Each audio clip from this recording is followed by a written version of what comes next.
Welcome to lunch hour. This is Satish. ప్రధాని నరేంద్ర మోదీ నేడు విశాఖపట్నం రానున్నారు. దాదాపు 2 లక్షల కోట్ల విలువైన ప్రాజెక్టులకు ప్రధాని శంకుస్థాపన చేయనున్నారు. విశాఖ దక్షిణ కోస్తా రైల్వే జోన్ ప్రధాన కార్యాలయానికి ఆయన శంకుస్థాపన చేస్తారు. అభివృద్ధి పనులతో పాటు చంద్రబాబు, పవన్ కళ్యాణ్తో కలిసి రోడ్ షో నిర్వహించనున్నారు. ప్రధాని పర్యటన సందర్భంగా స్టీల్ ప్లాంట్పై తీపి కబురు ఉంటుందా? కొత్తగా ఏపీకి వరాల జల్లు కురిపిస్తారా? నమో వైజాగ్ చర్చిద్దాం ఇవాళ లంచ్ అవర్ డిబేట్లో భాగంగా మనతో పాటు పాల్గొంటున్నారు టీడీపీ నేత, ప్రస్తుతం ఆ పార్టీ అధికార ప్రతినిధిగా ఉన్న విద్యాసాగర్ గారు. మరి కాసేపట్లో వైఎస్ఆర్ కాంగ్రెస్ పార్టీ నుంచి ఆ పార్టీ శాసనసభ్యులు చంద్రశేఖర్ గారు డిబేట్లో జాయిన్ కాబోతున్నారు. విద్యాసాగర్ గారు, ప్రధాని నరేంద్ర మోదీ అంటే ఇట్స్ మ్యాసివ్ విక్టరీ తర్వాత ఒక రకంగా ఒక బిగ్ ప్రోగ్రామ్కి రావటం ప్రధాని మోదీ ఇదే. అంటే మీరు అధికారంలోకి వచ్చి 6 నెలలు అయిపోయింది. రెండోది, అప్పుడు ప్రచారంలో ముగ్గురు కలిసి రోడ్ షో చేశారు. చంద్రబాబు నాయుడు, డిప్యూటీ సీఎం పవన్ కళ్యాణ్, అలాగే ప్రధాని మోదీ ముగ్గురు కలిసి రోడ్ షో చేశారు. సరే, ప్రమాణ స్వీకారం అప్పుడు స్టేజ్ మీద కనిపించినా మళ్ళీ ఈరోజు రోడ్ షో కూడా చేయబోతున్నారు. అసలు ఏంటంటే ఈరోజు ప్రధాని మోదీ కార్యక్రమానికి ఉన్న విశిష్టత ఏంటి? 2 లక్షల కోట్ల అభివృద్ధి పనులు అంటున్నారు. దానివల్ల ఆంధ్రప్రదేశ్కు ఏం ఒరగబోతోంది? గుడ్ ఆఫ్టర్నూన్ అండి విద్యాసాగర్. ప్రేక్షకులకు నమస్కారం. అంటే చాలా కాలం తర్వాత ప్రధానమంత్రి మోడీ గారు ఆల్మోస్ట్ విశాఖపట్నంకి వస్తున్నారు. ఒక 7 నెలల తర్వాత ఆంధ్రప్రదేశ్కి వస్తున్నారు. ఫైనల్గా ప్రధానమంత్రి మోడీ గారు పార్టిసిపెంట్ మీటింగ్ ఏది రోడ్ షో అంటే విజయవాడలో జరిగినటువంటి కార్యక్రమం, బీజేపీ అండ్ జనసేన టీడీపీ చేసినటువంటి ఎలక్షన్ ర్యాలీ అది. సో ఇప్పుడు ఈరోజు తీసుకునేటువంటి ఫౌండేషన్స్ ఏవైతే ఉన్నాయో, అలొకేషన్స్ ఏవైతే ఉన్నాయో, మేము డే 1 నుంచి చెప్తూ వస్తున్నాం. అంటే రాష్ట్రానికి సంబంధించిన అంశాలే కీలక అంశాలు తప్ప వ్యక్తిగత అంశాలు మాకు ముఖ్యం కాదు అని చెప్తున్నాం. కానీ వైసీపీ వాడు గత 5 సంవత్సరాలు చేసింది ఏంటి అంటే కేంద్రం అడుగుతూ ఉన్నాము అనే మాట మాత్రమే తప్ప, అడిగి మీరు ఏం సాధించారు, ప్రధానమంత్రిని తీసుకొని వచ్చి ఎక్కడ ఏదైనా ఫౌండేషన్ స్టోన్ వేయించారా అంటే దానికి వింత వింత సమాధానాలు, విచిత్రమైనటువంటి సమాధానాలు మనకు వస్తుంటాయి వాళ్ళ దగ్గర నుంచి. అంటే ఆ సమాధానాలు వింటే ఏమాత్రం కనీస మిడిమిడి జ్ఞానం ఉన్న కూడా దానికి ఏంటి ఇట్లా మాట్లాడుతున్నారన్న అంటే మైండ్ సెట్ భావన వచ్చేస్తుంది. But వేరాస్ come to the TDP point of వ్యూలో ఏంటంటే డే 1 నుంచి చెప్పాము, ఎలక్షన్ క్యాంపెయిన్లో కూడా చెప్పాము, ఇది ఉక్కు కర్మాగారం ఏదైతే ఉందో 1978వ సంవత్సరంలో దాదాపు 32 మంది ప్రాణాలు అర్పించినటువంటి సంస్థకు సంబంధించినటువంటి అంశంలో తెలుగుదేశం పార్టీ కట్టుబడి ఉంది. దాన్ని మేము ఏ రకంగా కేంద్ర ప్రభుత్వాన్ని ఒప్పిస్తాము అన్నది ఒక మేము ఎలక్షన్ క్యాంపెయిన్ చెప్పిన మాట. ఇది దాని ఉక్కు సంస్థగానే చూద్దామా, లేదంటే విశాఖపట్నాన్ని అమరవీరులు 32 మంది అమరవీరులు ఒక ఎంత మా విచిత్రం అంటే విచిత్రం కాదు, ఎంత గర్వకారణం. విశాఖ ఉక్కు కర్మాగారానికి ఇప్పుడున్నటువంటి తెలంగాణ ప్రాంతంలో ఉన్నటువంటి 7 మంది దాంట్లో ప్రాణాలు కోల్పోయారు. చూడండి, తెలంగాణ ప్రాంతానికి సంబంధించిన వాళ్ళు ఉక్కు ఆంధ్ర ఉక్కు గురించి 7 మంది ప్రాణాలు కోల్పోయారు. అవును. అంటే ఎంత అంటే అవినాభావ సంబంధం ఉంది ఆంధ్ర తెలంగాణ ప్రజలకి. అటువంటి కర్మాగారాన్ని ఈరోజు మోడీ గారి నుంచి చెప్పించే ప్రయత్నం అన్నది చేస్తున్నాము. అది ఎంతవరకు సక్సెస్ అవుతాం అన్నది సాయంకాలం వరకు తెలుస్తుంది. మోరోవర్ వీళ్ళు ఏమన్నారు అంటే రైల్వే జోన్కు సంబంధించిన అంశంలో కూడా ఎటువంటి పరిస్థితుల్లో వాళ్ళు అసలు అంటే జగన్మోహన్ రెడ్డి ఎందుకు పోతాడో తెలియదు, ఢిల్లీకి ఎందుకు వస్తాడో తెలియదు. మేము మాట్లాడిన దానికి మాత్రం మీకు తెలుసా, మీరు సోఫా కింద విన్నారా, బాత్రూంలో కూర్చున్నారా, కుర్చీ కింద కూర్చొని మాట్లాడారన్నమాట మాట్లాడతారు. నేనేమంటే ఈరోజు శంకుస్థాపన దేం చేయడానికి వస్తున్నారు అంటే దక్షిణ కోస్తారానికి ప్రధాన కారణం. అంటే ఇందులో రాష్ట్రానికి సంబంధించిన విభజన హామీలు 10 సంవత్సరాల నుంచి ఏవైతే ఉన్నాయో ఆ విభజన హామీలకు సంబంధించిన అంశం అనేది మొట్టమొదటి స్థానంలో ఉన్నది ఏంటి, విశాఖకు సంబంధించిన రైల్వే జోన్. ఈరోజు మేము అది సాధించినట్టే కదా. మరి ఈరోజు వైసీపీ వాళ్ళు తలక్కడ పెట్టుకుంటారు. అట్లాగే అక్కడి నుంచి వర్చువల్గా కొన్ని శంకుస్థాపనలు జరగబోతున్నాయి. ఆ వర్చువల్ శంకుస్థాపనలకు సంబంధించిన అంశాలు దాదాపు 2 లక్షల కోట్ల రూపాయలు ఒక ప్రభుత్వం ప్రధానమంత్రి చేతుల మీదుగా దాన్ని మేము శంకుస్థాపన చేయబోతున్నాము. అంటే ఈ 6 నెలల్లో వీళ్ళు అన్నారు కదా, మీరు అది చేయలేదు, ఇది చేయలేదు, అది అవ్వలేదు, ఇది అవ్వలేదు అని మాట్లాడారు కదా. ఈరోజు ప్రధానమంత్రి మోడీ శంకుస్థాపన చేసే కార్యక్రమానికి, లేకపోతే అభివృద్ధి కార్యక్రమాలకు, లేకపోతే రాష్ట్రానికి రావాల్సినటువంటి అంశాలలో ఏదైతే మాట ఇచ్చామో ఎలక్షన్స్లో గత 5 సంవత్సరాల వైసీపీ పార్టీ ఏదైతే లాస్ అయిందో ఈరోజు మరి తిరిగి మేము సాధించాము అంటే ఎవరు ఏం సాధించారు అనేది ఒకసారి వైసీపీ వాళ్ళు టీవీ చూస్తున్న ప్రేక్షకులు కావచ్చు, లేకపోతే మా మిత్రుడు చంద్రశేఖర్ కావచ్చు, లేకపోతే ఇదే టీవీ చూస్తున్నటువంటి సజ్జల రామకృష్ణారెడ్డి కావచ్చు, చంద్రబాబు నాయుడు వైఎస్ జగన్మోహన్ రెడ్డి కానీ ఇలాంటి వైసీపీ లీడర్లు పెద్దలను చెప్పుకున్నట్టు ఎవరైనా సరే దీనికి సమాధానం చెప్పాలి కదా ఈరోజు. వాడికి వచ్చే సమాధానం చెబితే మీరు ఏం చేస్తున్నారు ఒక్కటండి సతీష్ గారు, ఒక్కటి అభివృద్ధి కార్యక్రమానికి సంబంధించినటువంటిది ముఖ్య 2019-24 వరకు ఉన్నటువంటి జగన్మోహన్ రెడ్డి అభివృద్ధి కార్యక్రమాలు చేసే శంకుస్థాపనల యొక్క అటువంటి పరిస్థితికి ఈరోజు 2 లక్షల కోట్ల రూపాయలకు సంబంధించినటువంటి అభివృద్ధి కార్యక్రమాలకు భారతదేశ ప్రధానమంత్రి చేత ఆంధ్రప్రదేశ్ ముఖ్యమంత్రి గారి ఆధ్వర్యంలో ఉప ముఖ్యమంత్రి పవన్ కళ్యాణ్ గారి సమక్షంలో జరిగేటటువంటి ఈ శంకుస్థాపనలకి వీళ్ళు ఏం సమాధానం చెప్తారు ఈరోజు? చెప్పాలి కదా. అవును, లెట్ దెమ్ ఆన్సర్. రైట్. ఖచ్చితంగా చంద్రశేఖర్ గారితో మనం మాట్లాడదాం. ప్రధానంగా ఎక్కువ మంది ఇంకో దృష్టి ఏంటంటే విశాఖ స్టీల్ ప్లాంట్కి సంబంధించి, ఎందుకంటే మధ్యలో ఉక్కు శాఖ మంత్రిగా ఉన్న మాజీ ముఖ్యమంత్రి హెచ్డి కుమారస్వామి ప్రస్తుతం ఆయన కేంద్ర ఉక్కు గనుల మంత్రిగా ఉన్నారు. ఆయన వచ్చి మీరెవరు ఆందోళన పడాల్సింది లేదు, మీ అందరికీ సమ్మతమైన నిర్ణయమే ఉంటుంది అని చెప్పారు. ప్రధాని మోదీ వస్తున్నారు ఆంధ్రప్రదేశ్కు, మీరు అన్నట్టుగా 7 నెలల తర్వాత. రెండోది విశాఖపట్నానికి వస్తున్నారు, అందుకు ఏదో ఒకటి మాట్లాడతారు అనేది అందరూ ఆశిస్తున్నారు. ఏముండొచ్చు విశాఖ ఉక్కు ప్రైవేటీకరణకు సంబంధించి? అంటే నేను అనుకోవటం ఖచ్చితంగా ఇందాక చరిత్ర చాలా మందికి విశాఖ ఉక్కు గురించి చాలా మందికి తెలియదు అండి. అంటే ఒక తరం వాళ్ళకి తెలియదు అది. అవును, పాఠ్యాంశంలో లేకపోవడం కూడా ఒక రకంగా బాధాకరమే అది. దాని గురించి తీపి కబురు ఖచ్చితంగా ఉంటుంది అన్నది నా వ్యక్తిగతంగా నేను అనుకుంటున్నది. పార్టీలో ఉన్నటువంటి వర్గాలు కూడా అదే రకంగా అనుకుంటున్నాయి. దాంతోపాటు విశాఖకు సంబంధించినటువంటి రైల్వే జోన్ కానివ్వండి, లేకపోతే మెట్రో కూడా కానివ్వండి, ఇలాంటి కీలకమైనటువంటి అంశాలు ఏవైతే ఉన్నాయో అది విభజన హామీ, గ్రీన్ హైడ్రోజన్ హబ్ అనేది NTPC green energy limited project అనేది కొంచెం చాలా వాల్యుబుల్. అవునండి, రాబోయే రోజుల్లో గ్రీన్ ఎనర్జీకి సంబంధించి అది ప్యారిస్ ఒప్పందంలోగా 2014-15 ప్రాంతంలో జరిగినటువంటి ఒప్పందం అది. దాని ప్రకారం ఏంటంటే గ్రీన్ ఎనర్జీని డెవలప్ చేయడానికి భారతదేశం అగ్రిమెంట్ అయింది 2087 సంవత్సరానికి 100% జీరో, అంటే ఇప్పుడున్న విద్యుత్ కాకుండా గ్రీన్ ఎనర్జీని డెవలప్ చేస్తామని అగ్రిమెంట్ లేదు. బట్ వేరే ఆంధ్రప్రదేశ్ అంశానికి వచ్చేసరికి రాష్ట్రానికి పెట్టుకున్నటువంటి టార్గెట్ ఏంటంటే 2047కి జీరో, అంటే ఇప్పుడున్న ఎనర్జీ కాకుండా 100% జీరో ఎనర్జీ పెడతామనేది. దానికి సంబంధించి కేంద్ర ప్రభుత్వం ఆల్రెడీ అంటే ప్రపంచ దేశాలు అన్నీ కూడా ప్యారిస్ ఒప్పందంలో సంతకాలు పెట్టున్నాయి. ఎవరికి తెలియని విషయం ఏంటంటే చాలా బాధాకరమైన విషయము, ప్యారిస్ ఒప్పందానికి మునుపు, రాష్ట్ర విభజన కాక మునుపు మొట్టమొదటి గ్లోబల్ సమ్మిట్ హైదరాబాద్లో జరిగింది. అదే బయోడైవర్సిటీ ప్రోగ్రామ్ సదస్సు జరిగింది. అవును, ఆ సదస్సు కూడా ఈ గ్రీన్ ఎనర్జీ మీదే జరిగింది.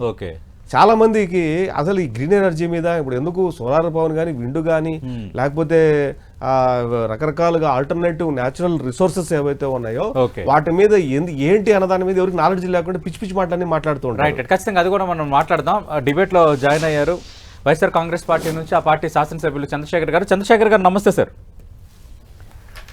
నమస్కారం సతీష్ గారు, మీకు 10 టీవీ ప్రేక్షకులకి, అలాగే ప్యానెల్లో ఉన్నటువంటి పెద్దలు విద్యాసాగర్ రావు గారికి కూడా నా నమస్కారం. ప్రధాని నరేంద్ర మోదీ ఈరోజు విశాఖ వస్తున్నారు అంటే చాలా అభివృద్ధి కార్యక్రమాలు ఉన్నాయి. 2 లక్షల కోట్ల విలువైన ప్రాజెక్టులకు ప్రధాని శంకుస్థాపన చేయబోతున్నారు.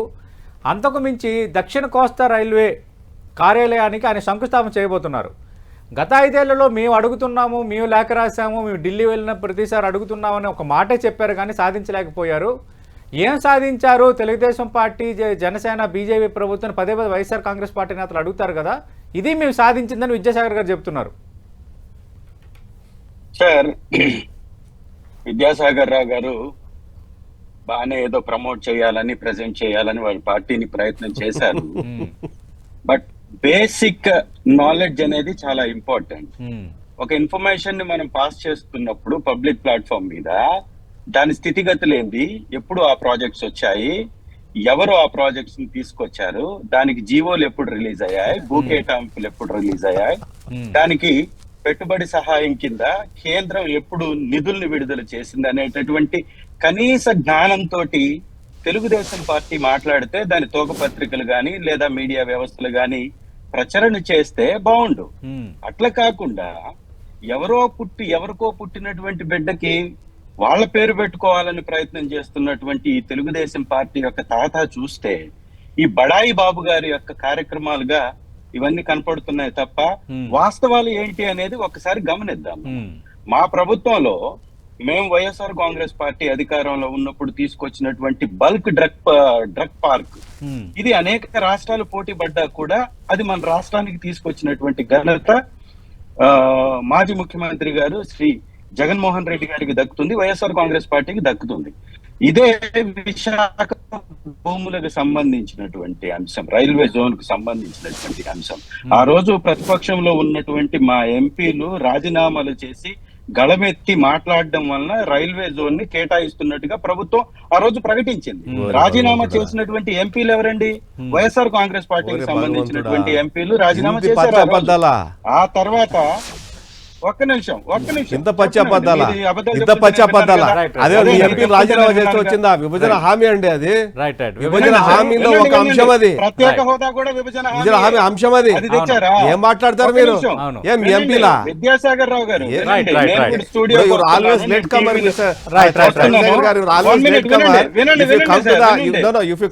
Studio I will explain you. నన్ను చెప్పనివ్వండి, వారు చెప్పినప్పుడు నేను మాట్లాడలేదు కదా. నేనేమంటున్నానంటే రైల్వే జోన్ కు సంబంధించి 2023 మార్చిలో గుత్తే పెండిగల్ డబ్లింగ్ పనులకు సంబంధించి 351 కోట్లు మంజూరు చేస్తున్నట్టు ఆ రోజు ప్రతి ఒక్క పత్రికలో వచ్చింది. నా దగ్గర ప్రూఫ్స్ ఉన్నాయి, నేను చూపిస్తా. మా ప్రభుత్వంలో వచ్చినటువంటిది అది. దాంతో పాటుగా వీళ్ళు ఏదైతే రైల్వే జోన్ కు సంబంధించినటువంటి భూ కేటాయింపుల మీద వీళ్ళ జాతి రత్నాలైనటువంటి పత్రికల్లో ఆ భూమి పనికిరానటువంటి భూమిగా పత్రికలు విపరీత ధోరణిలో స్పందించాయి. సో అదే భూమిలో ఇవాళ శంకుస్థాపన చేస్తున్నటువంటి పరిస్థితి ఉంది. దానికి సంబంధించి ఆ రోజు విశాఖ మున్సిపల్ కార్పొరేషన్ ఒక ప్రకటన కూడా ఆ రోజు పేపర్ లో ఇచ్చింది. ఆ ప్రకటన ఏంటి అంటే భూమిని రైల్వే దీనికి కేటాయిస్తున్నట్టుగా ఆ రోజు ప్రకటన ఇచ్చారు. ఆ ప్రకటనకు సంబంధించినటువంటి కటింగ్ కూడా నేను తీసుకొని వస్తున్నాను. ఇప్పుడు కొంచెం సేపట్లో నేను మీ ముందు అది కూడా ప్రజెంట్ చేస్తాను. దాంతో పాటుగా అతి ముఖ్యమైనటువంటి గ్రీన్ ఎనర్జీకి సంబంధించినటువంటిది, ఎన్టీపీసీ గ్రీన్ ఎనర్జీ ప్రాపర్టీకి సంబంధించినటువంటి దానికి ఆ రోజు సిఎస్ గా ఉన్నటువంటి జవహర్ రెడ్డి గారి సమక్షంలో ఫిబ్రవరి 2024 తారీఖు నాడు లీజు ఒప్పందం చేసుకున్నటువంటి రికార్డ్స్ అన్ని ఉన్న తర్వాత కూడా వీళ్ళు ఈ రోజు చేస్తున్నటువంటి ఒక్క శంకుస్థాపన వీరు తెచ్చిందా? వీరు జీవో ఇచ్చిందా? వీరు భూ కేటాయింపులు చేసిందా? వీరు బడ్జెట్ సాధించిందా? ఏమీ సాధించినటువంటి ఈ తెలుగుదేశం పార్టీ చంద్రశేఖర్ గారు పార్టీని మారొచ్చు, పాలన మారొచ్చు, కానీ constitutionally government is the continuous process కదా. I will tell you. Yes sir, yes. దానికి నేనేమంటున్నానంటే ఒక ప్రాజెక్ట్ ని తీసుకొచ్చినటువంటి ప్రభుత్వం ఏది, దానికి అనుమతి తెచ్చినటువంటి ప్రభుత్వం ఏది, బడ్జెట్ కేటాయించి డిపిఆర్లు అవన్నీ అయిపోయి తర్వాత బడ్జెట్ కేటాయించిన తర్వాత ఈ రోజు కొత్తగా హడావుడి కార్యక్రమం చేయడం అనేది పడాయిలు కాదా అని అడుగుతున్నాను. ఇప్పుడు ఆయన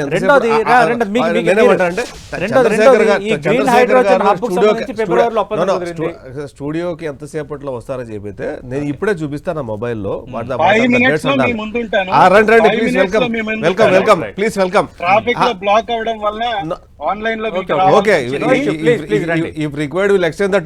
చంద్రశేఖర్ గారు, యూ వెల్కమ్ ప్లీజ్.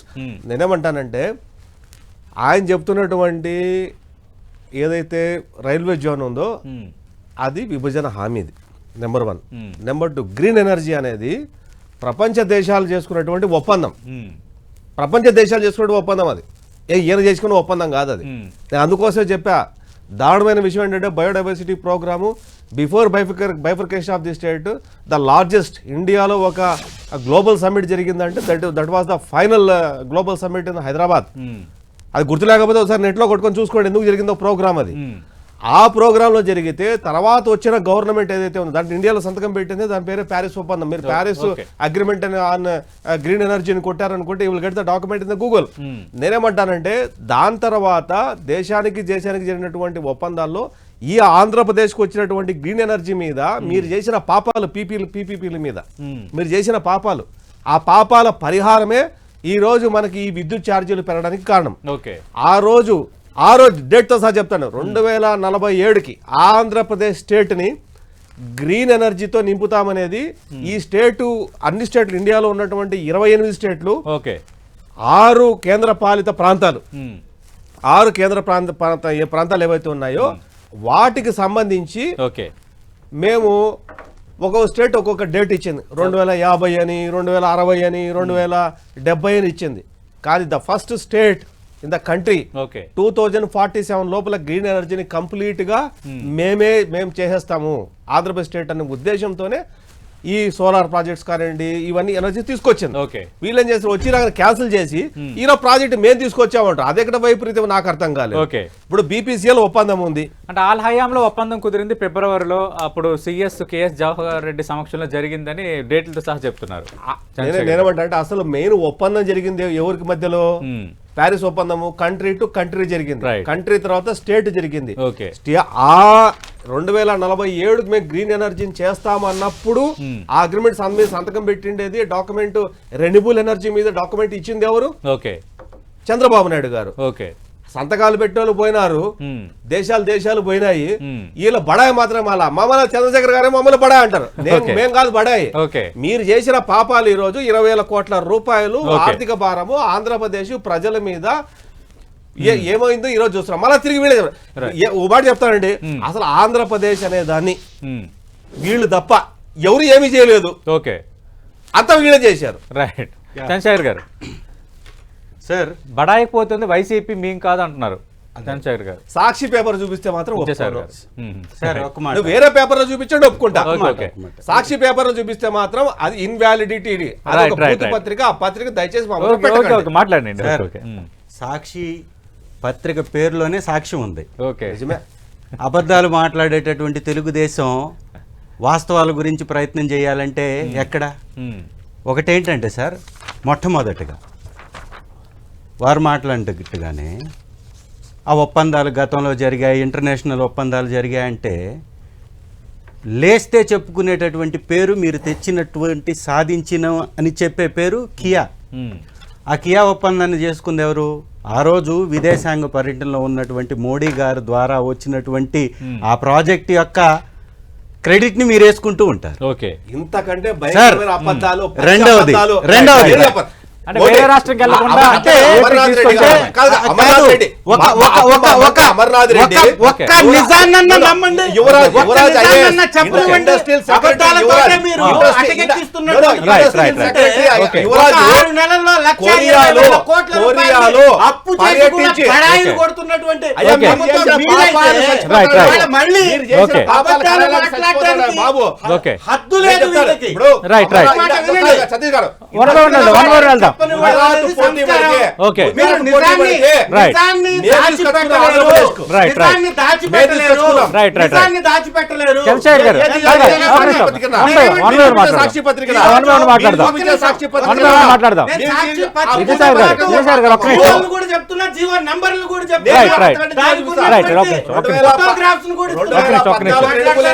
అంటే కియా గుజరాత్ వెళ్ళిపోతే కియా గుజరాత్ కి వెళ్ళాల్సింది మేము ప్రయత్నం చేసి ఆంధ్రప్రదేశ్ కి తీసుకొచ్చాం. ఇది టీడీపీ. ఓకే చెప్పండి, 1000 కోట్ల ప్రాజెక్ట్ చెప్పండి చూద్దాం. రైట్ ఎవరు తీసుకొచ్చింది? ఏటీసీ టైర్ల కంపెనీ ఎవరు తీసుకొచ్చింది? బల్క్ ట్రక్ పార్క్ ఎవరు తీసుకొచ్చింది?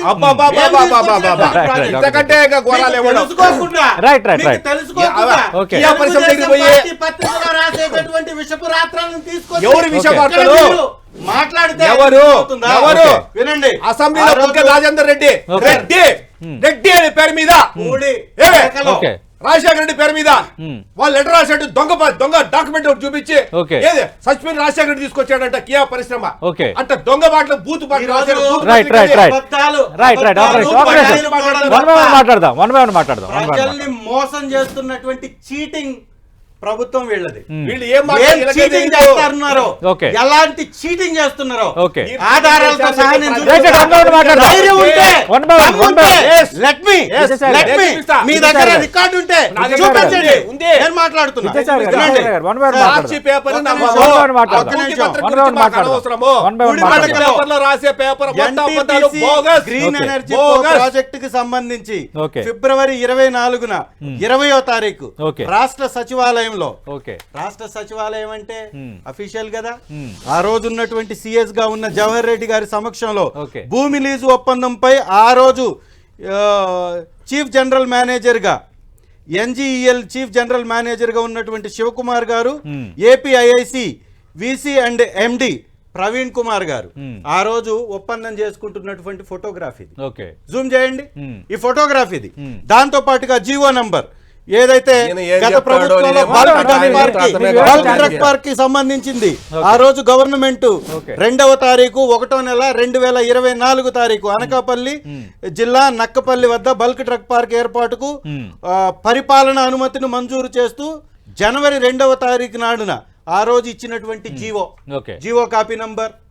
దాంతో పాటుగా రైల్వే జోన్ కి ఆ రోజు 2023 గుత్తి పెండికల్ రైల్వే జోన్ కి 351 కోట్లు మంజూరు చేసినట్టుగా ఇవాళ పెద్ద పెద్ద తాటికాయ అంత అక్షరాలతోటి పేపర్ లో వచ్చింది. మీకు దమ్ము ధైర్యం ఉంటే ఇది అబద్ధమని నిరూపించండి. జీవోల్ని మీరు తప్పని ఎలా చూపిస్తారు, ఎలా నిస్సిగ్గుగా అబద్ధాలు చెప్తారు? దాంతో పాటుగా నేనేమంటున్నాను, మీ హయాంలో ఎందుకు దక్షిణ కోస్తా రైల్వే జోన్ కార్యాలయానికి సంబంధించిన పనులకు శంకుస్థాపన ఎందుకు జరగలేదు? ఎందుకు జరగలేదు సార్? ఆ రోజు జగన్మోహన్ రెడ్డి గారు సీఎంగా ఉన్నప్పుడు ఇదే నరేంద్ర మోడీ గారు ప్రధానమంత్రిగా విశాఖకి వచ్చి లక్షల కోట్ల శంకుస్థాపనలు చేసింది మీకు కనపడలేదా? అది ఆ రోజు పత్రికల్లో రాలేదా? మరి ఇప్పుడు వీళ్ళది ఎంత దొంగ ప్రభుత్వం, బడాయి పోతున్నటువంటి ఈ ప్రభుత్వం ప్రత్యేక హోదాని చంపినటువంటి ప్రభుత్వంతో జతకట్టుంది. ప్రత్యేక హోదాని ఇస్తానని చెప్పింది ఎవరు? 5 సంవత్సరాలు కాదు 10 సంవత్సరాలని చెప్పినటువంటి మోడీ గారు కాదా? మోడీ గారి యొక్క పార్టీ కాదా? బీజేపీ పార్టీ కాదా? ఆ పార్టీ తోటి అంటకాగుతున్నటువంటి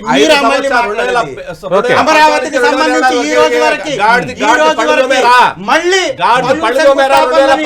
వాళ్ళు అంటున్నారంటే ఆ రోజు 5 సంవత్సరాలు మీరు అదే గుడ్డి గుర్రాలకు పళ్ళు తోమారా? అదే గుడ్డి గుర్రాలకు పళ్ళు తోమారా? 20 కోట్ల రూపాయలు అప్పు తీసుకొచ్చి ఈ రోజు కూడా 3,000 కోట్ల రూపాయలు ఆరోగ్యశ్రీకి ఇవ్వలేక ఈ రోజు ఆరోగ్యశ్రీని అటకెక్కిచ్చేశారు. ప్రైవేట్ వ్యక్తులకి కట్టబెట్టేస్తున్నారు. 3,000 కోట్లు ఇవ్వడానికి డబ్బు లేదండి. 1,20,000 కోట్లు ఎవరికి దోచిపెట్టారు? ఒక్క పథకం ఇవ్వకుండా 6 పథకాల్లో ఒక్క సింగిల్ పథకాన్ని అమలు చేయకుండా ప్రభుత్వం నుంచి ఒక్క రూపాయి కూడా ప్రజలకి చేరవేయకుండా డబ్బంతా ఏం చేశారు? ఎవరు తినేస్తున్నారు?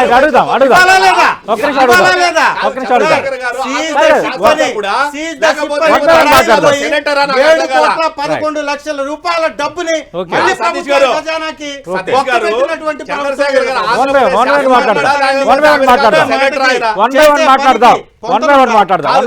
మాట్లాడుతుంటే మాట్లాడండి. వారు చెప్పాల్సిన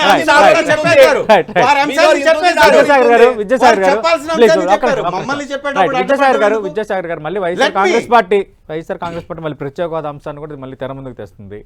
ఆల్రెడీ గతంలో జగన్మోహన్ రెడ్డి ముఖ్యమంత్రిగా ఉన్నప్పుడు ఇదే ప్రధాని మోదీ విశాఖపట్నం వచ్చారు, చాలా శంకుస్థాపనలు జరిగాయి.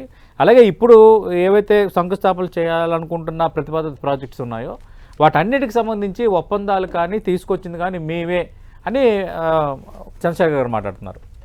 ఇప్పుడు 2019 ఎలక్షన్ క్యాంపెయిన్లో ప్రత్యేక హోదాను సెంటిమెంట్గా చెప్పి ఆ నిప్పుల మీద ఏర్పడినటువంటి పార్టీ వైఎస్ఆర్ పార్టీ 2019-24 పరిపాలన చేసింది. అది ప్రపంచానికి మొత్తం తెలుసు. చంద్రశేఖర్ గారు ఆ రోజు శాసనసభ్యుడు గారు, మరి ఆ రోజు ఎన్ఆర్ఏగా ఉన్నారు కాబట్టి ఈ రోజు చంద్రశేఖర్ గారు మాట్లాడే మాటలు బహుశా అంచనా ఉండకపోవచ్చేమో, లేకపోతే తెలియకపోవచ్చేమో, లేకపోతే తెలుసుకోమని చెప్పి నా మనవి. ఆయన ప్రస్తుతానికి ఆంధ్రప్రదేశ్ తను మాట్లాడిన తర్వాత విద్యాసాగర్ గారు నన్ను మాట్లాడే అవకాశం వల్ల నేను మధ్యలో మాట్లాడే అలవాటు నాకు లేదు. నేను మాట్లాడేటప్పుడు విద్యాసాగర్ గారు డిస్టర్బ్ చేస్తారు. మీరు ఎక్స్టెండ్ చేయాలి, నాకు అవకాశం. డిబేట్ కూడా మాట్లాడిన డిబేట్ కూడా మరో 10 నిమిషాలు ఎక్స్టెండ్ చేస్తున్నారు 2:10 వరకు. నేనేమంటా అంటే ప్రస్తుతానికి ఆయన ఆంధ్రప్రదేశ్ శాసనసభ్యులు. నేను అనుకోవటం ఆయన ఆంధ్రప్రదేశ్ శాసనసభకి రాలేదు కాబట్టి చంద్రశేఖర్ గారు బహుశా అమెరికా కొత్తగా మన ట్రంప్ గవర్నమెంట్ వచ్చి ఎలక్షన్ జరిగింది అమెరికాలో, అక్కడ ఏమన్నా సెనేటర్ ఏమైనా కంటెస్ట్ చేసి అమెరికాకి ఏమన్నా సెనేటర్ గా ఏమన్నా ఎలక్ట్ అయ్యాడా నాకు డౌట్ వస్తుంది. ఎందుకంటే ఈ రాష్ట్రంలో మీ కూటమి చేసినటువంటి గొప్ప ఏంటో, ఈ 6 నెలలు మీరు ప్రజలకు మేలేంటో నేను అనేక ప్రశ్నలు సంధించాను, వాటి మీద సమాధానం చెప్పండి. ఎందుకు మీరు పక్కకి వెళ్ళిపోతారు? నేనేమంటానంటే ప్రత్యేక హోదా గురించి మాట్లాడే మినిమం నైతిక హక్కు వీళ్ళకి లేదు. నైతిక హక్కు వీళ్ళకి లేదు. నేనే అసలు వీళ్ళు ఏం మాట్లాడతారో కొద్దిగా ఆలోచించి మాట్లాడు కూడా బూత్ పత్రం కూడా దాన్ని తీసుకొచ్చి ముందర పెట్టేసి వాళ్ళు రాసిదే నిజాలని చెప్పి ప్రజలకి మళ్ళీ చూపించాలని చెప్పి ట్రై చేస్తున్నారు. అయ్యా 2014 ఏది అప్పటికి ఇంకా మనం డివిజన్ అవ్వాలా, డివిజనే కాలా, స్టేట్ డివిజన్ కాక మునుపు ఇక్కడ ఒక సమ్మిట్ జరిగిందయ్యా బాబు. ఆ సమ్మిట్ లో తీసుకున్నటువంటి నిర్ణయాలు నెక్స్ట్ మీటింగ్ ప్యారిస్ ఒప్పందంలో జరిగింది. ప్యారిస్ ఒప్పందంలో దేశాలు సంతకాలు పెట్టిన తర్వాత రాష్ట్రాలు మళ్ళా రెన్యూబుల్ ఎనర్జీ, స్టేట్ లో రెన్యూబుల్ ఎనర్జీ ఉండదు, రెన్యూబుల్ ఎనర్జీకి మినిస్టర్ లేడు. మళ్ళీ చెప్తాను, రెన్యూబుల్ ఎనర్జీకి స్టేట్ లో మినిస్టర్ ఉంటాడు, సెంటర్ లోనే ఉంటాడు. వాళ్ళు చేసిన అగ్రిమెంట్లు మా ప్రభుత్వంలో 2014-15కి మీరు క్యాన్సిల్ చేసేసి, మీరు ఈ రోజు క్యాన్సిల్ చేసేస్తే ఏది సెంట్రల్ గవర్నమెంట్ క్యాన్సిల్ చేయొద్దని చెప్పినా, హైకోర్టు ఈ చెప్ప వాయించిన చేసిన దానికి మీరు క్షమాపణ చెప్పిన తర్వాత విద్యుత్ మీద, రెన్యూబుల్ ఎనర్జీ మీద మాట్లాడాలి. నెంబర్ 1. నెంబర్ 2, ఈయన ఎమ్మెల్యే గారు మోడీ గారు ఎప్పుడు వచ్చారో విశాఖపట్నానికి జగన్మోహన్ రెడ్డి గారితో కలిపి ఏ వాటికి శంకుస్థాపనలు చేశారో నాకైతే తెలియదు, ఆ భగవంతుడికి కూడా తెలియదు. కాబట్టి అందుకోసం విశాఖపట్నంలో 4 సీట్లు ఉంటే ఆ 4 సీట్లు 4 ముచ్చెమటలు పంపించి తరిమి కొట్టారు విశాఖపట్నంలో. వచ్చిన మాట వాస్తవమే. వచ్చారు అదే వేదిక మీద నుంచి ఆ రోజు అప్పటి ముఖ్యమంత్రి జగన్మోహన్ రెడ్డి ఏపీ కొంచెం కన్సిడర్ చేయండి, ఏపీ హామీలు నెరవేర్చండి అని సభా వేదికగానే అడిగారు. దేనికి 1,60,000 కోట్లు 2 లక్షల కోట్లు అంటున్నారు ఎమ్మెల్యే గారు, కానీ దేనికి శంకుస్థాపన చేశారో ఆ భగవంతుడికే తెలియాలి. నిజంగా వీళ్ళు అన్నట్టు మేమే చేశాం, ఒక 320 కోట్ల రూపాయలు ఒక అగ్రిమెంట్ జీవోని చూపించేసి మిగతా ప్రాజెక్టులన్నీ చంపేసి రాష్ట్రంలో ఏదైతే మ్యూచువల్ గ్రాంట్ ఏదైతే ఉందో, సెంట్రల్ కి రైల్వే సంబంధించి మ్యూచువల్ గ్రాంట్ ఏదైతే ఉందో, నేను 15 ప్రాజెక్టులు చెప్తా. దాంట్లో మెయిన్ కడప బెంగళూరు ప్రాజెక్టు, ఎప్పుడు రాజశేఖర రెడ్డి గారి పీరియడ్ లో నుంచి ఇచ్చినటువంటి భూసేకరణ జరిగినటువంటి ప్రాజెక్ట్ ఏదైతే ఉందో ఆ ప్రాజెక్టు కూడా తెలుగుదేశం ప్రభుత్వం 250 కోట్లు ఇస్తే, ఇంకా 250 కోట్ల రూపాయలు కనుక ఇస్తే అది కంప్లీట్ అయ్యే ప్రాజెక్టు. ఇలాంటివి వీళ్ళు చంపేసిన ప్రాజెక్టులు ఆంధ్రప్రదేశ్ లో 15 నుంచి 20 ప్రాజెక్టులు ఉన్నాయి. మొత్తం అంతా కలిపితే కూడా రాష్ట్ర ప్రభుత్వం ఇవ్వాల్సిన మ్యూచువల్ గ్రాంట్ 2,000 కోట్ల రూపాయలు, 2,500 కోట్ల రూపాయలు ఉంటుంది. దాన్ని చంపేసి ఈ రోజు ఉదాహరణ తీసుకొచ్చి చెప్తున్నారు. ఈ రోజు కరోనా వ్యాక్సిన్ ప్రపంచ దేశాలకు ఇచ్చిందంటే హైదరాబాద్ లో జీనోమ్ వ్యాలీని ఆ రోజు ల్యాండ్ అలొకేషన్ చేసేందుకు ఈరోజు వచ్చింది. ఇంకోటి అంతకంటే ఇంకా భయంకరమైన విషయం చెప్తా. విజయసాయి రెడ్డి కరోనాలో చేసేటువంటి అరాచకమైనటువంటి ఒక ట్వీట్ చెప్తా. అక్కడ ఏదైతే మెట్టెక్ పార్క్ ఏదైతే ఉందో విశాఖపట్నంలో, మెట్టెక్ పార్క్ సంబంధించి ప్రొడక్షన్ అక్కడి నుంచి కిట్లు అవన్నీ వస్తే మెట్టెక్ పార్క్ లోంచి ప్రొడక్షన్ రావడానికి జగన్మోహన్ రెడ్డి కారణం అంట. మెట్టెక్ పార్క్ ఎప్పుడు స్టార్ట్ అయిందండి? ఎవరు అలొకేట్ చేశారండి? It is about 15 years back Telugu Desam ప్రభుత్వంలో, ఉమ్మడి ఆంధ్రప్రదేశ్ లో. ఇక్కడ జీనోమ్ వ్యాలీ, అక్కడ మెట్టెక్ వచ్చింది, అక్కడి నుంచి కిట్లు వస్తే మా ప్రభుత్వం చేసింది. నవ్వులు పాలైపోయారు. ఒకటి కాదు. నేనేమంటా అంటే మీరు అపవాదు వేసే పత్రికలు కొన్ని ఉన్నాయి కదా, ఆ పత్రికను పక్కన పెడదాం, సాక్షిని పక్కన పెడదాం. You show me the document, neutral గా ఉన్నటువంటి any video clipping or any paper document or any GOs, you show me the public, you show to the public, then they will decide. అంతే తప్ప మనమేదో మాట్లాడుకునేసి మన భుజాలు మనమే తడుక్కొని మన కాళ్ళు మనమే ముక్కొని నేనే దేవుణ్ణి అని చెప్పేసి దూరం లేకపోవడం ఎందుకు కొంటున్నా నేను. అరిస్తే నిజాలు రావడం ఆయన అరిచాడు, నేను అరవలా. నిజమవ్వు. విద్యాసాగర్ గారు ఎంతసేపు చెప్పినా వాళ్ళు ఏం చేశారు చెప్పలా. వైఎస్ఆర్ కాంగ్రెస్ పార్టీ సాధించినటువంటి ప్రాజెక్టులకి వాళ్ళు మళ్ళీ శంకుస్థాపనలు చేస్తున్నారని నేను చెప్పాను. అది కాదు అని చెప్పకుండా ఆ సమ్మిట్ లో వచ్చినాయి అంటారు. ఒకవేళ సమ్మిట్ లో వచ్చిన వారి మాటే కొంచెం సేపటికి సమ్మిట్ అనుకుందాం. ఎస్, ఓకే, మీ ఉద్దేశంలో అనుకుందాం. జరిగింది కదా, అది చరిత్ర కదా, ఇది అదే చెప్పింది. అదే చెప్పింది. నేను చెప్పేటప్పుడు వారి మధ్యలో వచ్చేస్తారని చెప్పింది. అందుకే నేను గట్టిగా మాట్లాడగలుగుతాను. అది సాక్ష్యం, అది చరిత్ర. దాన్ని మీరు చూడగా అనుకుందాం.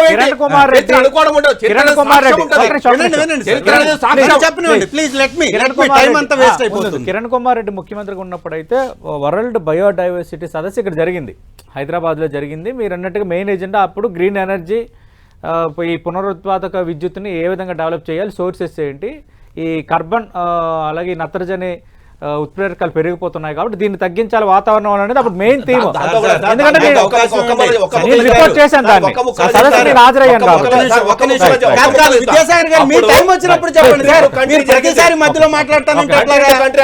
ప్రతిసారి కాదు కదా. మాట్లాడండి సార్. ఒక 2 విషయాలు.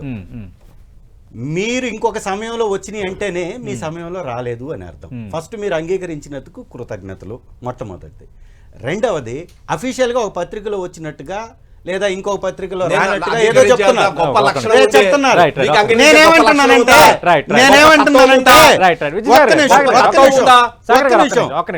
బల్క్ డ్రగ్ పార్క్ కి సంబంధించి ఆ రోజు ఏర్పాటైనట్టుగా అన్ని రాష్ట్రాలకు సంబంధించి పోటీ పడ్డా కూడా ప్రత్యేక కార్పొరేషన్ ఏర్పాటైంది మన రాష్ట్రంలో, సాధించింది మన రాష్ట్రం. అది మా ప్రభుత్వ హయాంలో వచ్చింది. దాంతోపాటు CIF కామన్ ఇన్ఫ్రాస్ట్రక్చర్ ఫెసిలిటీని ఏర్పాటు చేయమని కేంద్రం ఒక లెటర్ రాసింది. ఆ లెటర్ నంబర్ 3126/62/22 అంటే 2022లోనే దాన్ని కేంద్రం గుర్తించి మనకిచ్చినట్టుగా కన్ఫర్మ్ చేస్తూ లెటర్ను కూడా మనం రిసీవ్ చేసుకున్నామంటే ఆ రోజే మనకు వచ్చినట్టు. ఈ రోజు కాదు మీరు మొట్టమొదటిగా అడిగిన దానికి. రెండవ దానికి సంబంధించిన పత్రికా ప్రకటన గురించి చెప్తున్నాను నేను, సాక్షి పేపర్ గురించి చెప్పట్లా. విశాఖకు సంబంధించినటువంటి భూమిని మా ప్రభుత్వ హయాంలో రైల్వేకి భూమిని కేటాయిస్తూ మున్సిపల్ కార్పొరేషన్ ఇచ్చినటువంటి పత్రికా ప్రకటన ఇది. కార్పొరేషన్ ఇచ్చింది, మా ప్రభుత్వం కాదు. రెండవది జీవో నంబర్ చెప్తున్నాం. జీవో నంబర్ కూడా నేను ఇక్కడ చెప్పాను. GORI number 02 dated 2/1/2024. ఇది జీవో నంబర్. ఇది పత్రికలో వచ్చే ప్రకటన కాదు, అఫీషియల్ ప్రభుత్వం ఇచ్చేటటువంటి జీవో. రెండవది కార్పొరేషన్ ఏర్పాటుకు సంబంధించి మన విశాఖపట్నం ప్రాంతంలో కొత్త రైల్వే మౌలిక సదుపాయాల ప్రాజెక్టు మంజూరు చేస్తూ రాజ్యసభలో నాటి రైల్వే మంత్రి సమాధానం చెప్పినటువంటి డేటాను కూడా చూపిస్తున్నాను. నేనేమంటున్నానంటే ఒక్క విషయం సార్, 1200 ఎకరాల భూమిని మేము కేటాయించినట్టుగా రికార్డెడ్ గా ఎవిడెన్స్ తో సహా చూపించినా మీరు అబద్ధాలు అంటున్నారు. ఎస్, మేమేమంటున్నాం, మీ ద్వారా సాధించినట్టు మీ దగ్గర ఒక పేపర్ ఉంటే చూపించండి, నేను ఈ ఆధారాలు చూపిస్తున్నా. రెండవది హామీనే మీరు 5 సంవత్సరాలు గాడిదలు కాశారా అంటున్నా. 5 సంవత్సరాలు 2014 నుంచి 19 వరకు గాడిదలు కాశారా అంటున్నా.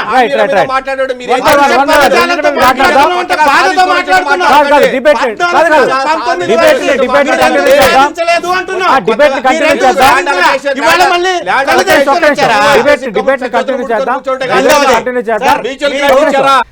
ఆంధ్రప్రదేశ్లో విశాఖపట్నానికి ప్రధాని మోదీ వస్తున్న నేపథ్యంలో 10 టీవీ పొలిటికల్ డిబేట్ కంటిన్యూ అవుతుంది. చంద్రశేఖర్ గారు. ఎస్ సార్, విశాఖపట్నం మీద ఈరోజు విద్యాసాగర్ గారు మాట్లాడినా, మన లోకేష్ గారు మాట్లాడినా, విశాఖపట్నం కానీ లేదా ఉత్తరాంధ్రకు కానీ వైఎస్ఆర్ కాంగ్రెస్ పార్టీ ప్రభుత్వంలో మా హయాంలో ఒక ఉద్దానం కిడ్నీ వ్యాధిగ్రస్తులకు సంబంధించినటువంటి హాస్పిటల్ కానీ, మంచినీటి సదుపాయం ఏర్పాటు కానీ, దాంతోపాటుగా ATC టైర్ల కంపెనీ అనకాపల్లిలో తీసుకొచ్చిన, ఇన్ఫోసిస్ని తీసుకొచ్చుకున్న, ర్యాండ్సన్కి తీసుకొచ్చిన, అట్లాగే అదానీ డేటా సెంటర్ని తీసుకొచ్చిన, తర్వాత TCSని తీసుకొచ్చిన, ఇవన్నీ మా ప్రభుత్వంలో జరిగిందే తప్ప చంద్రబాబు నాయుడు గారు 2014 నుంచి 19 వరకు ఆయన అధికారంలో ఉన్నారు, వీళ్ళు ప్రభుత్వం ఉంది. ఆ రోజు కూడా ఇదే మోడీ గారి ప్రభుత్వంలో భాగస్వామి అయినా కూడా ప్రత్యేక హోదాని తీసుకురాలేదు, రైల్వే జోన్ని తీసుకురాలేదు, విశాఖ ఉక్కుని ప్రైవేటీకరణని ఆపలేదు, విశాఖ ఉక్కుకి భూ కేటాయింపుల్ని గనుల కేటాయింపుని సాధించలేదు. ప్రైవేటు వ్యక్తి అయినటువంటి అదానికి ఆ రోజు మోడీ గారి ప్రభుత్వంలో 1000 ఎకరాల లీజు గనుల్ని కేటాయించినప్పుడు ప్రైవేటు వ్యక్తులకి, ప్రైవేటు కంపెనీలకి, ఉక్కు కర్మాగారాలకి ఇస్తున్నప్పుడు గవర్నమెంట్ కర్మాగారం అయినటువంటి మన విశాఖ ఉక్కు ఆంధ్రుల హక్కు అని తెలంగాణ నుంచి, ఆంధ్ర నుంచి సమైక్య ఆంధ్రాలో అసువులు బాసినటువంటి వారి మీద ప్రేమగాని ఉన్నట్టయితే ఒక్క ఎకరా భూమిని, గనుల్ని కేటాయించేలాగా చేశారా? చేయలేదు కదా. ఇవాళ విశాఖ ఉక్కుకు సంబంధించి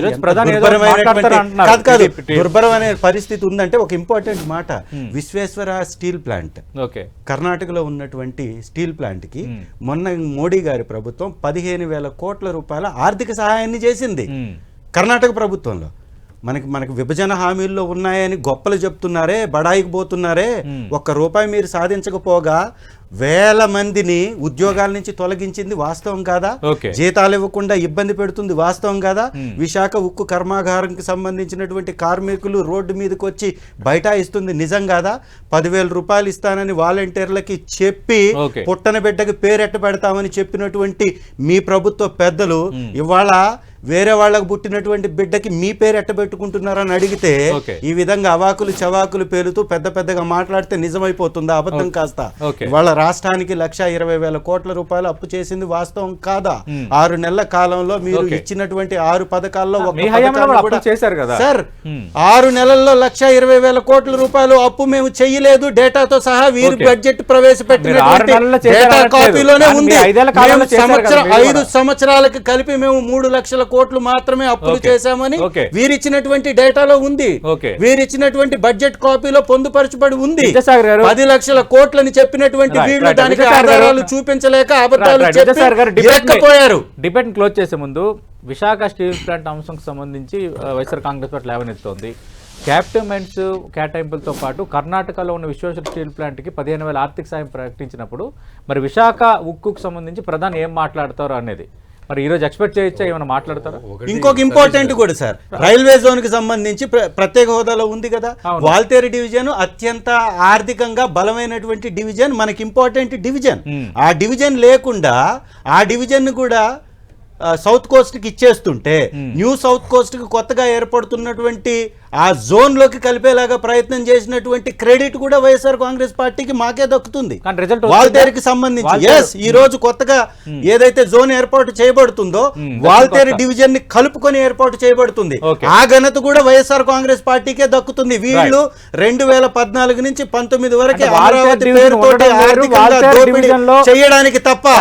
వాల్తేరు డివిజన్ ఉండడం వేరు. వాల్తేరు డివిజన్ లో మెయిన్ ఫైనాన్షియల్ గా ఉపయోగపడుతున్న కిరండోల్, ఆ కిరండోల్ కేకే లైన్ కి సంబంధించిన అదంతా ఇక్కడ ఉండడం వేరు.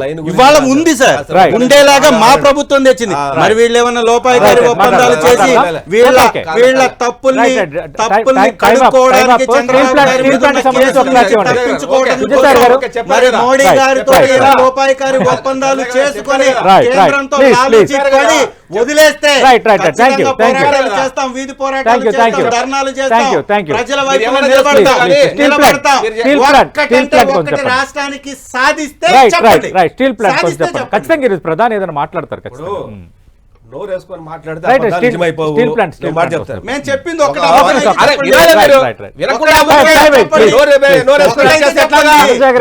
చెప్పండి. మీరు అసెంబ్లీలోకి 5 సంవత్సరాల్లో 2014 నుంచి 19 ఎందుకు సాధించాలి?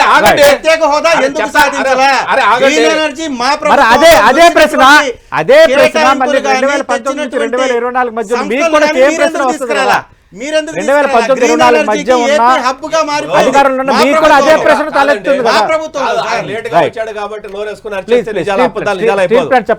స్టీల్ ప్లాంట్ లో కేంద్ర ప్రభుత్వ ప్రకటన వచ్చింది, ప్రైవేటీకరణ చేస్తాము, అమ్మేస్తాను. ఎవరి హాయంలో వచ్చింది? మా హాయంలో వచ్చిందా? దరిద్రం మీ హాయంలో వచ్చింది అది. కాబట్టి మీరు చెప్పుకోండి. ఎవరి హాయంలో వచ్చింది? మీరు మీ హయాంలో మీ హయాంలో వచ్చింది. అలాంటి పార్టీ తోటి Right. అలాంటి మీ హయాంలో ప్రభుత్వం తోటి వచ్చింది. మీరు పొత్తెందుకు పెట్టుకున్నారు? Okay. మీ డిమాండ్ ఎక్కడ ఉంది? ఆపాము. ఇవాళ మీరు బయటకు వచ్చి ఆపేమంటున్నారు? ప్రత్యేక హోదా ఇవ్వకపోతే ఆపేమంటున్నారు? మరి ప్రధాని ఏం మాట్లాడతారో చూద్దాం. ప్రధాని ఏం మాట్లాడతారో చూద్దాం. చూద్దాం. బయటకు వస్తామని చూద్దాం. ప్రధాని ఏం మాట్లాడతారో. ఇవాళ అలాంటి పార్టీ తోటి ప్రైమ్ మినిస్టర్ ఈ రోజు ప్రైమ్ మినిస్టర్ ఈ రోజు ఏయూ ఇంజనీరింగ్ కాలేజీ గ్రౌండ్ లో సభ కూడా ఉంది కాబట్టి మరి ప్రధాని నరేంద్ర మోదీ ఏం మాట్లాడతారు, ఏం ప్రకటన చేస్తారు చూద్దాం. చూద్దాం. థ్యాంక్ యూ విజయసాగర్ గారు. చూస్తున్నాం ఆంధ్రప్రదేశ్ లో ప్రభుత్వం వచ్చిన తర్వాత 7 నెలల తర్వాత ప్రధాని మోదీ ఆంధ్రప్రదేశ్ రాష్ట్రానికి వస్తున్నారు. ఈ రోజు ఆయన 2 లక్షల కోట్ల విలువైన ప్రాజెక్టులకు శంకుస్థాపన చేయబోతున్నారు. At the same time road show తర్వాత ఆంధ్ర యూనివర్సిటీ ఇంజనీరింగ్ కాలేజ్ గ్రౌండ్లో జరిగే బహిరంగ సభలో మోదీ మాట్లాడబోతున్నారు. మోదీ మరిన్ని వరాలు కురిపించాలని ఆంధ్రప్రదేశ్ ప్రజలు, ఆంధ్రప్రదేశ్లోని కూటమి ప్రభుత్వం కోరుకుంటుంది. ప్రధానంగా స్టీల్ ప్లాంట్కి సంబంధించి కొంత అనిశ్చితి కొనసాగుతున్న నేపథ్యంలో పూర్తి క్లారిటీ ప్రధాని ఇవ్వబోతున్నారు, తీపి కబురు చెప్పబోతున్నారన్న ఒక చర్చ అయితే కొంత జరుగుతున్న నేపథ్యంలో ఇంకేం చేయబోతున్నారు, ఆంధ్రప్రదేశ్కి ఇంకా ఏం ప్రకటించబోతున్నారని అందరూ ఆసక్తిగా ఎదురు చూస్తున్నారు. ఖచ్చితంగా ఆంధ్రప్రదేశ్కు ఒక పాజిటివ్ వైబ్ క్రియేట్ చేసేటట్టుగా ప్రధాని మాట్లాడాలని కూడా మనందరం కోరుకుందాం. థ్యాంక్ యూ చంద్రశేఖర్ గారు, థ్యాంక్ యూ విజయసాగర్ గారు. ఇది ప్రధాని మోదీ విశాఖ టూర్పై 10 TV special debate. Namo Vizag. Thank you sir.